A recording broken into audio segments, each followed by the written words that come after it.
Leo, Sun, Moon, and Rising. Welcome to your September Tarot forecast. I feel like whatever is happening in your life right now or whatever's been coming up, just trust this process because you have some big opportunities coming. I have this Ace of Cups. It could be new love. It could be new connections, new ways of expressing yourself. I feel like this is really exciting and you're still in like the gestation. I don't know that word, but like you're still in the startup phase. There's something that is still developing right now. I don't think that it's 100% ready, but you have the Empress here, which is beautiful.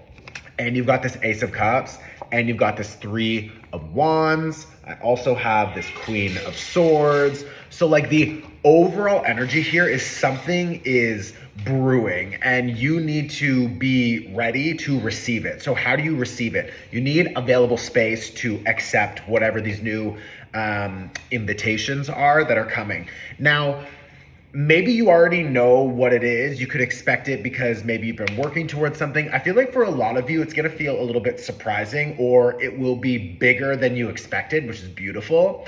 I feel like you don't need to rush it. You don't need to force it. You don't need to run out there and like look for it. It's like, oh my God, where's it coming from? Like, don't like search for it because that's actually connected to scarcity. And I feel like, especially because you have the Five of Coins reversed here, that is an opportunity for you to let go of that scarcity mindset and to just trust that the universe is always supporting you and bringing you whatever you need for this next level of expansion.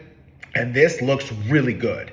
I feel like the more clear you are about your future and what you want for yourself, about your strategy, your plan, and then if this surprise invitation shows up and you just properly adjust for it, or if you already know what's coming and you're still strategizing or planning, I think it's really good for you to get very clear about whatever you want. Now, I'm not going to go too deep into this because this is going to be very specific, but some of you are literally, you're either adopting or it could be an animal also I'm hearing, but I feel like some of you are thinking about pregnancy or planning a family or adopting and that you're going to be getting some new information about that situation coming soon. So just keep your eye out. I really like this Three of Wands because this is an opportunity for everyone to recognize that like help is on the way. This is also about like whatever you've been planning or trying to make happen, there's something that's coming. You can like see it in the distance. Like, you know, one day it will arrive. Maybe you've been praying and hoping and thinking. Well, finally, I feel like little like hints like from the universe are starting to show up and you're gonna just be like pleasantly surprised. The more surprised you feel, the more excited and hopeful, that is going to attract it like faster into your life. When you don't do that and instead you're like in fear, you're in scarcity, you're actually pushing it further away and you don't want to do that. So just drop anything that's like that, okay? Now, separate from this, because there's a few things that we need to talk about. Some of you could be dealing with a Scorpio. I'm also hearing Taurus, and the letter J is coming up really strong. There is someone here who up until now has been either lying or, for some of you, I'm hearing lying by omission, like not including something that happened or like something about maybe a deal or a negotiation. It's like that happened, quote unquote, like under the table and like they kind of have been covering it up. Or you ask them a question and they don't lie, but they don't tell you everything that happened. So it's just, I don't like it. I don't like that kind of energy here. I feel like when that is happening, you're noticing that internally you feel in conflict because you're like, I don't know what to believe. Do I believe myself and what I'm feeling, or do I believe you? But especially if you have, and I feel like maybe some of you have already planned this or already set this up, but it's like, if you, for example, and I'm not like promoting that you like should lie and like, you know, manipulate people, like that's definitely not the vibe, okay? It's not a good thing to do. But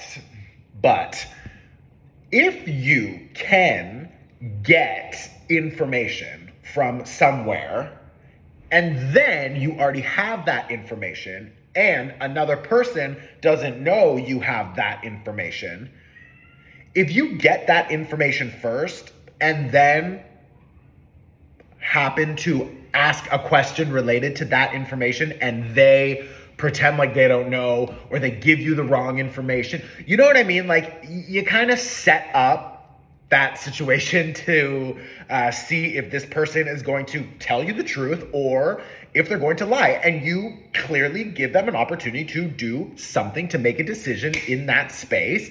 And then depending on their decision to lie, to hide, or to tell the truth, you can more clearly understand your relationship to this person and understand how to work with this situation moving forward. If you can do that, I would suggest it because it's going to very quickly give you your answer. If you can't get that, verified information, then I feel like you're just really gonna have to trust yourself on this one, because there is something about this situation that feels hidden or lying or manipulative, and I don't like that for you. So just keep that in mind, okay? The other thing that's really nice about when you recognize that this person is maybe lying or that this situation or dynamic needs to change, when you decide to move forward, you have the Six of Swords. It's bringing you directly into this. This is like a unique deck, so I have 3 different cards in it, but this is kind of like a Two of Cups. Like this Six of Swords is bringing you into this sort of like new connection energy, and you have the Fool card here. So it's like, it's beautiful, it's helpful. Yes, the Six of Swords can feel a little bit dense and heavy and emotional because maybe you expected that you would be working with this person forever, or that you would be in a relationship with this person, or that friend would support you forever or whatever. But I feel like, I'm not gonna lie to you, like if it's gonna rain, I'm gonna tell you to bring an umbrella. Like Six of Swords can hurt a little bit, but what's beautiful is that when you process that pain and you then move forward, Six of Swords, and you ask for help if you need it, could be a therapist, a friend. Some of you I think are gonna be like moving or something like that. If you ask for help, you're gonna be like pleasantly surprised that other people will show up and help you. And then when you get into this new chapter, you're gonna be good, bitch. Like you are coming with new connections. We started this whole reading, like rewind and watch from the beginning. Remember that Ace of Cups, this Empress card, it's like 3 of Wands energy. Like you are good. You also have a Nine of Cups here. You have this Knight of Coins. It's like new collaborations, new connections, new commitments, new starts, fresh energy, new chapters. You have the Fool. This is literally a new fucking journey, okay? But when that new journey starts is only after you decide to really emotionally and mentally move forward. Now, maybe for a small, sorry, not asshole, this is the sign for asshole. Loki loved that one. Maybe for a small group of you, like this has already happened in the past and you still haven't been able to fully emotionally let go. It could be a mix, it could be both things, but for some of you for sure, because this is a Six of Swords, you could notice that you're still mentally caught up to a person or a situation from the past. So how do we cut that? I mean, you can watch the cord cutting workshop. It's really good for helping you remove old versions of yourself also. So like toxic cycles and addictions, that's really helpful for it.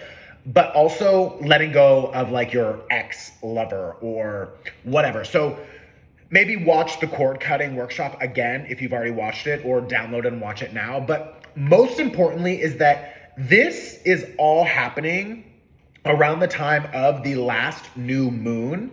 This is a new moon that's happening in Virgo. Now, eclipse season will start in under 2 weeks. So like, eclipse season is accelerated change. It's the last chapter closing and the new chapter opening, but we still need to work with this new moon energy to set the intentions of what we want to create for the next 6-month cycle. So don't waste your energy or waste your time thinking that like, I'm just gonna watch this tarot reading and it's good enough. Like, it's not. And if you're still here because this is resonating with your life, then obviously like we're on the same like frequency. So go and watch the new moon workshop, okay? You can literally pay whatever you want. Like, I don't care. You can pay $1. And bitch, I know you have money for coffee, so go and watch the workshop, okay? It's like 25 minutes. It's a home video.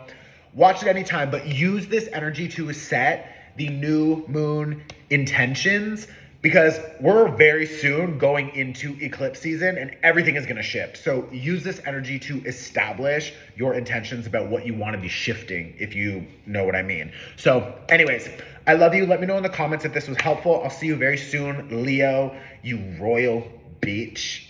Love you. Ciao.